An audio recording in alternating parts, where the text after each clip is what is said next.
Hello, this is Victor at RestoreMercedes.com. Today, I'm going back to my roots, basically. 126, that was my first Mercedes, and I happened to get another one. It just happened to happen. You know me, I mean, I usually don't work on 126s, but this one, just my friend got me this car. He says, you know, just check it out. If you want it, I'll bring it to you. So I got it. Basically, the reason is that this one is 300 SE, so it's a short wheelbase 6-cylinder inline 103. This is basically classic as you can get. Again, short body and inline 6 103, old school motor, and 128,000 miles, believe it or not. I mean, it's actually not too bad. I'm actually cleaning it right now because it's at the end of December, really cold, and I doubt I will get any warm days as today. So what I'm doing now is basically just quick polish, just one pass real quick, because the car was very dull. The paint was very dull because it's a city car, so whoever had it didn't really polish this car very often. If you look here, like, I don't know if camera will translate the dullness. I mean, I don't know if you can see it, but here, like, you can see how reflection is dull. It's like gray, right? So, and then this portion I just did already. I made one pass on it, and as you can see, reflection comes back. I mean, it came back. So versus this door where this was not touched, obviously scratches and little things, or that side. So this is, again, this is one pass. Most likely springtime I'll do better polishing, but the idea is just to keep it clean for now, so when I touch it, it's just like not filthy, you know. I don't like to work on cars that are really filthy, even if the engine is filthy, but it doesn't matter. It's like outside, I have to look at it and I like what I see. All right, so this is just me. We have quite a few unprofessional repairs that previous owner did. I actually did the pass on the roof as well. So, and that is basically that. The condition is all there. Everything seems to be intact except for the toe cover on the front bumper. The rear bumper, again, being a city car, rear bumper damage is all right. Well, obviously the dent on the door is a little bit annoying right here, and then also non-professional repair. So, but I don't know, I'll deal with it later because it is not as horrible as it is, as it looks actually. Now, this one is pretty bad, but this crease I might be able to push it out, but not now. Again, on the outside it's actually pretty good. I mean, that's why I bought it, really, because it actually looks really good on the outside. It's not something that you would be ashamed of driving around. The front is all there. Toho cover is the only thing that's missing, and the bumper, well, that's easy. I mean, you know, just paint it over, done deal. Some cracks on the bottom, but again, very, very minimal. Okay, again, unprofessional repairs, a couple of dents here and there, no big deal. Now, this car was a non-driver. It sat for a little bit and it did not run. So when I got it, I made it run. Now the engine is pretty dire here because it looks ridiculously dirty. Seems like nobody cleaned it ever. But we got, at least we got the engine, you know. So the battery is pretty relatively fresh. That's good news. Engine oil leak, usual oil leak. Just go over the engine, I guess. It's a unedited video, you know me. I don't edit anything. I just like go with the flow. So the distributor rotor was a little, you know, it's burnt out. Cleaned it up. The center point on the cap was broken off. I replaced it with one of the V12s I had. I just used the center piece, the carbon piece with the spring. Put that in there. It's good. A coil was dead. Original coil, as you can see, burnt out right there. so I put this other coil I had laying around, but I ordered rather, replacement coil. Ignition control module most likely is dead as well, because vacuum hose was not connected properly, so there was no vacuum hose, so the opening was open, the vacuum line was just completely open, so probably it's dead. But again, for now it's not critical. What else? Bunch of vacuum hoses were all wrong, and I don't even know, I'm still having kind of doubts about what's with this engine. Is it original or not to this vehicle, because we have these switchover valves here, alright, and they're disconnected. There are no vacuum lines going out of them, and those would be probably for the air pump that we do not have on this engine. We only have alternator, we do not have air pump. It's actually good. I mean, I like it like that better versus the one with the air pump. So that is that. Also, these, like I said, these vacuum hoses, they were like not right. There's another valve that is connected, but that is most likely for our evap system, and I don't see evap system lines, so I don't know. Like I said, I only got this car a couple of days ago, so I'm not through this yet. I just made it run and clean it before it's winter comes, snow and whatever, bad weather and cold. Today's like 50 degrees. It's great. Now moving along, I had to do some work here, just whatever, just to make it run. Belt tensioner is shot. It's been shot probably forever ago. I can move the belt just a lot, and you can see that thing is moving. So the rubber is gone. Most likely the shock is gone, so I bought those two and let them be. The belt also, I bought a new belt just for the hell of it. I put in a new spark plugs already, just because the original ones were all mismatched, and I don't know, whoever worked on this car is an ass, basically, just to say it mildly and with kind. Mass controller was dead. I took it apart. I found a burnt chip, so I'm buying another one. I already ordered it. So whoever had this car before, they had this fuse here for fuel pump, so basically fuel pump would always run. Not like it's a super critical situation, but it just would run unnecessarily and would just loop backwards into the tank every time you put on the ignition. So mass controller also gave problems because the oxygen sensor circuit, it was probably dead or whatever was. I mean, I don't know, I didn't go through it yet, but check engine was on once I put this mass controller I had laying around from another car, just to get it to work a little better, so at least I could see duty cycle here with the oxygen sensor reading, and I just left it like that. But this is from V8, so this is not from the inline 6, so we're gonna get the I'm buying I already ordered a 6-cylinder mass controller. The engine control module seems to be working. Over voltage relay works, heat blower works, wipers work. Heat is not working, so I got the rebuild kit for the heater control valve, because for now I just took the rubber out. Actually, maybe I have it in my pocket. No, I don't. Well, whatever, I just got the rubber out from the heater control valve, so I get some circulation, so I get some heat going in. So that's that. What else here?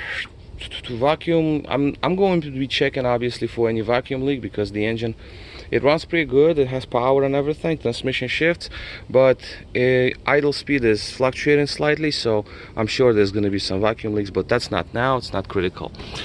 The common oil leak, of course, we have here, which is very kind of bad because it's dripping down, it's like all nasty. Let's see if I can get you the flash. There's the flash. So we see all of this fresh oil, and it's really disgusting.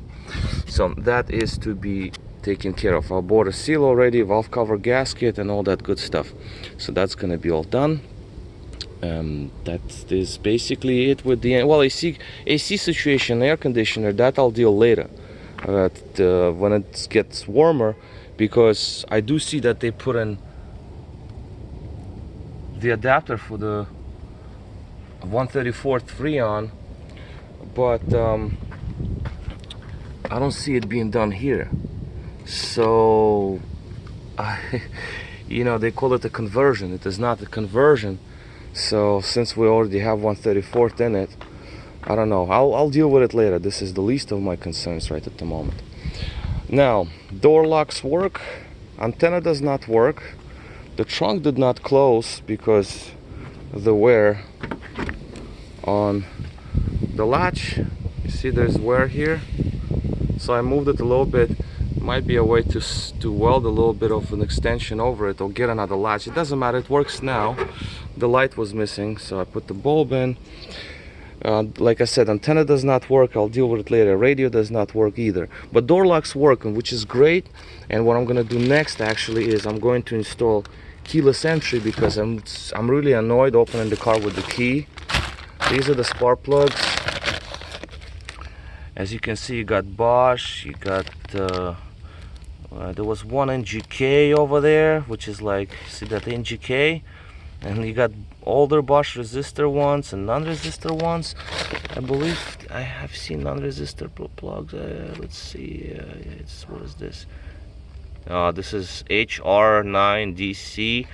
No, all resistor plugs, no good.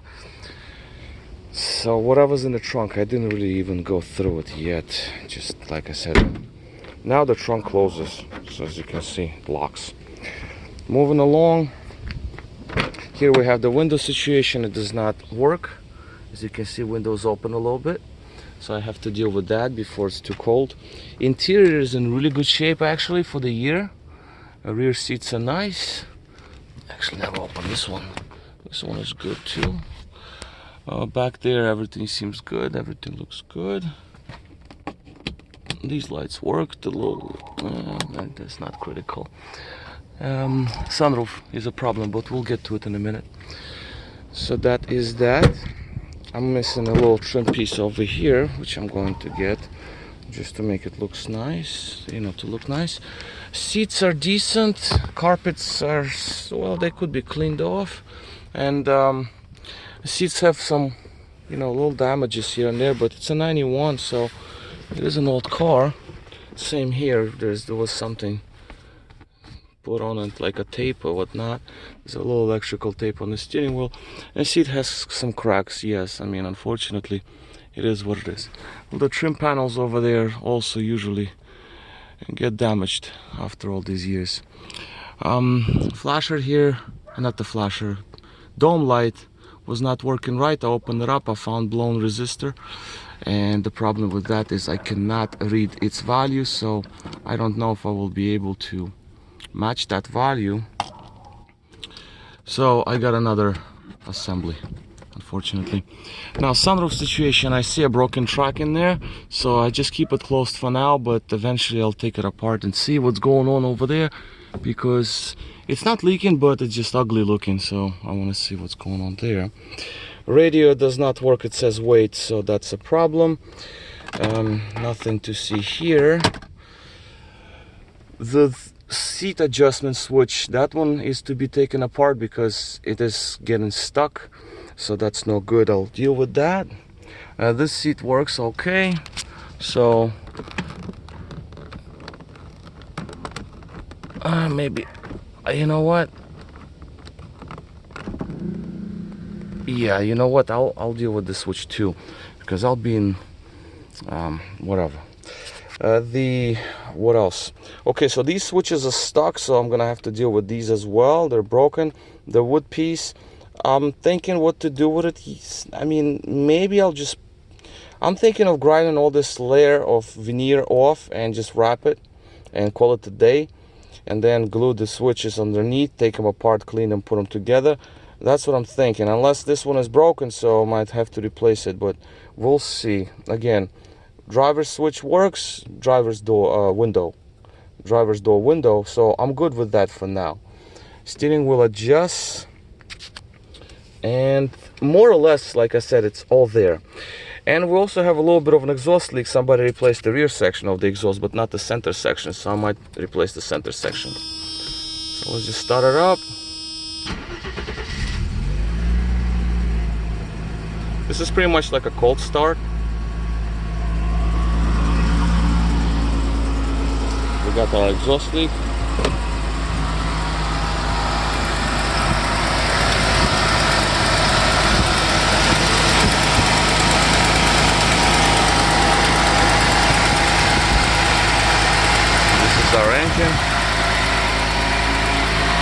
It's cold start, so it's higher RPMs.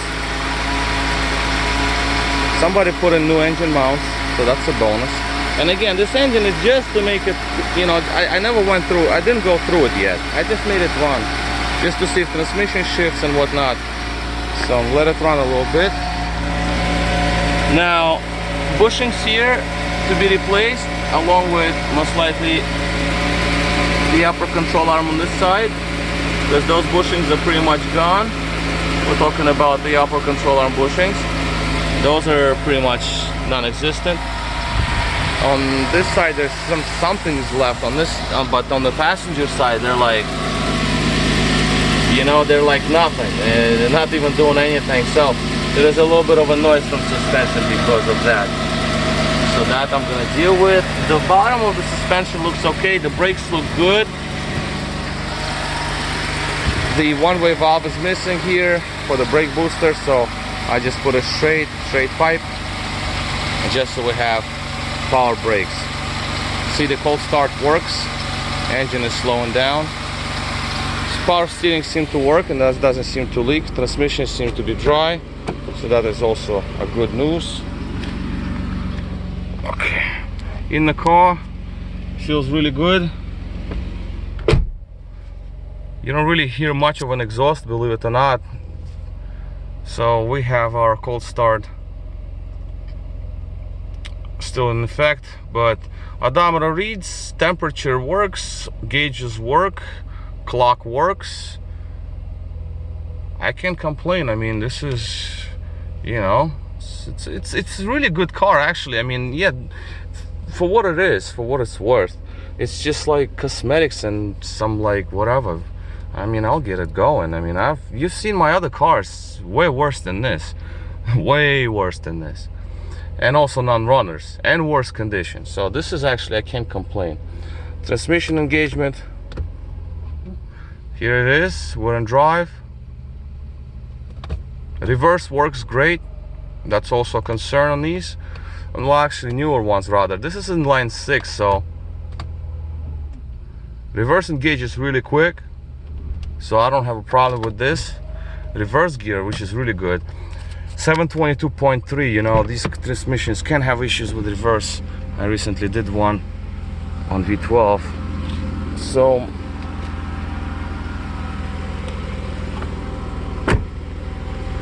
see, I polished these a little bit, but this door isn't. So you see dullness on the door. But the doors were too hot because the sun was hitting the car. Oh yeah, the flaps seem to work too for HVAC. That's nice. Squirts work. Heater for the windshield washer works. Even wipers move, but I don't need them. Electric fans I did not check yet because engine does not overheat or anything. Mechanical fan and winter time take care of the engine coolant, so it cools off pretty well. So the radiator is not blocked or anything. So I'm happy with that. Well, this is basically it. I'm not keeping this car. I'm gonna fix it. I'm gonna sell it. The belt squeals a little bit because obviously we have really no tension on it. Alternator is also squealing, the belt on the alternator, because we have no power, you know, we have no tension on the belt. I mean, it's just freewheeling. I don't even know how it never came off loose. Yeah, that's that. And as a matter of fact, let me see. I'll try these windows. Well, this one doesn't work all right. Motor spins, but it's not moving. Well, anyway, I don't want to deal with windows right now. I just care for driver's window. It works for now. Exhaust center section, yes, that's what makes the noise. But car looks straight. Doesn't seem to have any accidents. Here it goes in closed loop.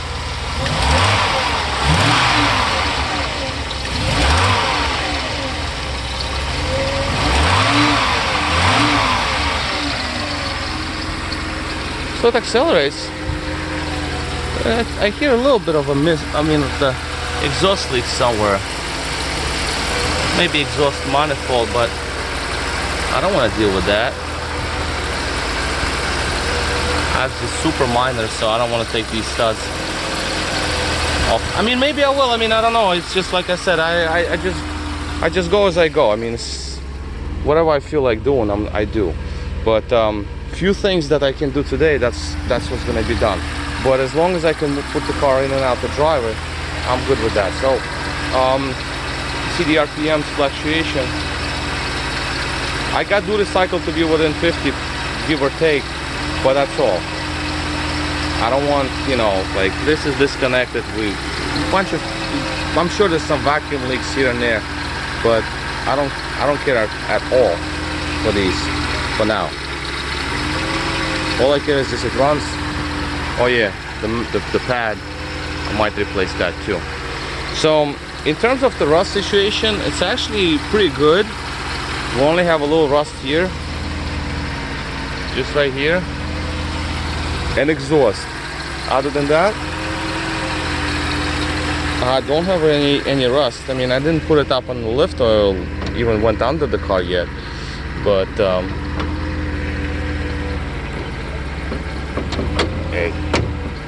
okay, latched in. See the idle fluctuation up and down a little bit, because once it gets into closed loop, it adjusts, so I'm sure there's vacuum leak.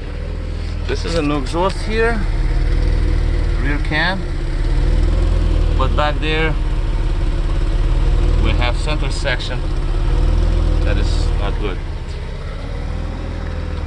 And that's basically all, I guess. It's a long video, but this is something for me to remember. I think the seat was removed. You see there's like a little bit of a gap there, so I might have to take the seat out, because I'll be dealing with aftermarket radio. I'm putting another radio in there, some aftermarket radio with some Bluetooth and whatnot, and for that very reason I might have to take seats out, because I'm not sure where the amps on this car is, but most likely behind seats, or there is one in the trunk, but it's to be determined. But I'll take the seat out just to see. It might be small little amps left and right, depends on the model, but I'm not sure. I mean, to be honest with you, last time I worked on 126 was years ago, and the most extensive work I've done on 126 is when I had my first one, and that was like, I don't know, 20 years ago or something. Yeah, about right, like 20 years ago, close to 20 years ago. 420 SEL I had. I didn't even make videos back then. But not for nothing, these are good cars. Not, you know, just 126. I sat in it, I was like, man, that's like back into my old days when I first got my first Mercedes, and it feels good, you know, it feels good. 126 is 126, you can't beat it. So I guess this would be all. I'm gonna go move on with polishing doors. I have to polish these two doors, front fender, and two doors on the other side. Like I said, just quick pass and call it a day. See RPMs, they're